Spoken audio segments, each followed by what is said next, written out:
Hey guys, thanks for coming back. This weekend I saw Dawn of the Planet of the Apes, starring Jason Clarke, Keri Russell, Gary Oldman, and of course, the man of motion capture, Mr. Andy Serkis. This is With a K Review. I'm Victor, and yes, Amy made this very snazzy shirt for me.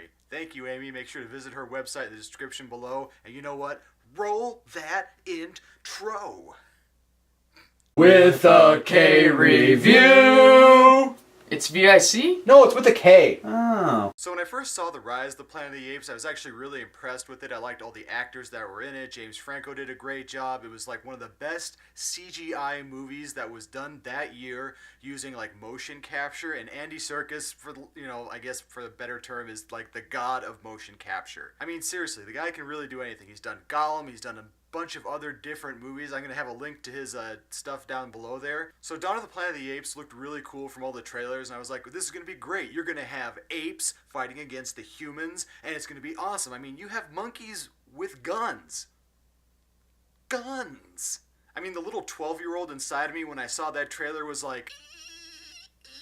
And even though I saw that in the trailers, I realized that I really liked the first movie because it had a lot of emotion to it. You had really good of the human characters versus the ape characters, and everything really mixed really well in the movie. Now, when you have a sequel like this to a really blockbuster movie like that, you're kind of worried about a few things. Number one, you hope that the same director is going to come back from the first one, and unfortunately, this one, it didn't happen. You have Matt Reeves taking over the reins for this one, and he really hasn't done like a whole lot of other movies. He did Cloverfield, I think that was back in 2008, and that was a really cool movie. It was like that found footage type of thing, and they have yet to make a sequel to it, but we'll just keep making sequels to everything else over and over and over. Number two, you hope that some of the original actors from the first one are going to come back for this one and, help keep building that sense of human togetherness and all that great chemistry they had in the first one.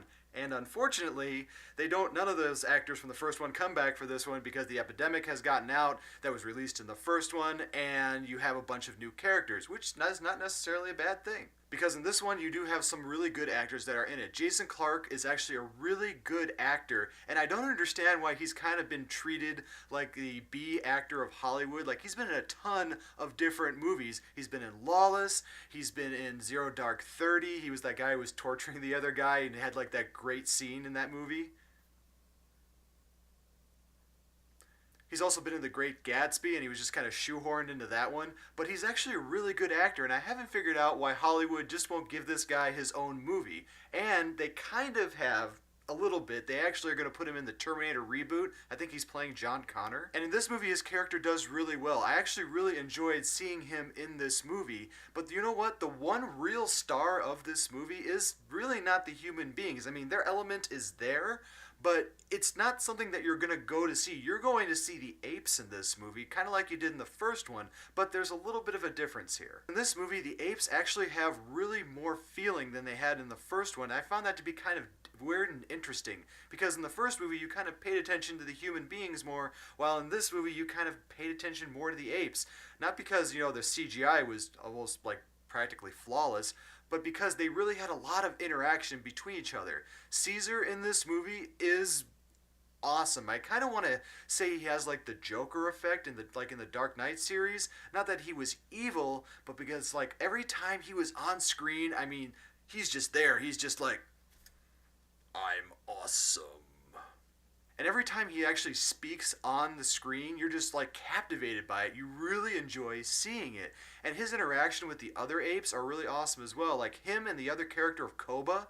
Wow, I don't think I have actually been interested in CGI characters interacting with each other on the screen before. Like, these monkeys and apes really made me feel. Like, there were a few times where I was brought to tears. I mean, those are some emotional apes.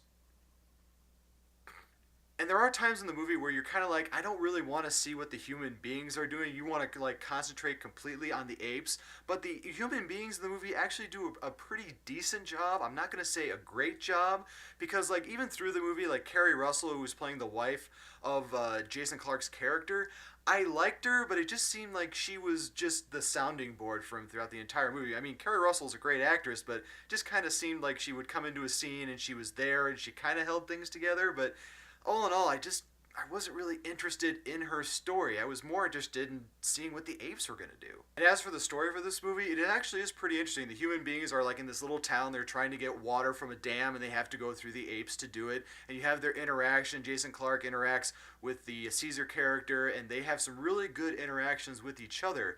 And the one weird thing about this movie is that Gary Oldman is like in the first two scenes of this movie, and then he's not in the movie at all until the very end, and really only Gary Oldman could make me cry in his one dramatic scene that he had in this movie. He did it flawlessly.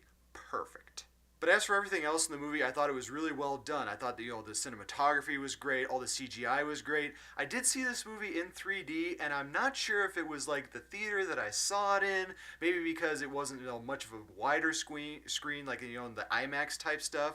But the 3D for me seemed to like disintegrate or make the lighter scenes a little bit hazier. But there were a lot of times during this movie, like I was watching it, I was like, that's real. The ape is really there. And to be honest, like this movie was like 90% motion captured. And when you see close-ups of the apes, they're actually just CG, but it looks awesome. It's kind of like that last Lord of the Rings movie where Gollum was in it, and you thought Gollum was like actually there. That's the level that that's at. It's that good. So I really guess that my only complaint about the movie would maybe be the human characters in the movie, because Jason Clarke did a good job, and so did Gary Oldman and Keri Russell, but I didn't really feel that they were fleshed out very well, and I really don't think that this movie was about the human characters. It's really more about the apes, and that's what it really concentrated on, and that's really honestly what I was kind of looking for. And I thought this was going to make me go over 9,000, and even the ending of this movie, I thought, oh, is it going to make me go over 9,000? And it left me with wanting a little bit more, not in a bad way, but I was on edge. I tell you, I can't wait for the third one.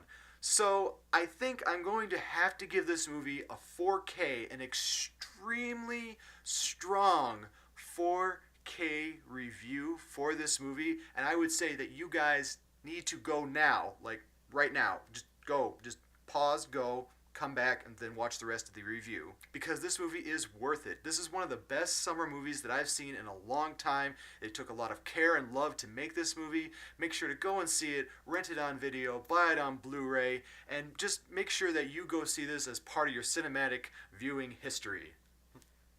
And thanks guys for watching my review. I do appreciate all the viewers and subscribers that I do have. Make sure to click on the K right here if you want to subscribe, and check out my other reviews up there. Make sure to whack out a comment below and tell me, what do you think about the last Apes movie versus this movie, and what would you like to see for the third movie? And you know what? Never forget, if you don't like what you're watching, you can always turn it off. But thanks for always coming back and seeing me.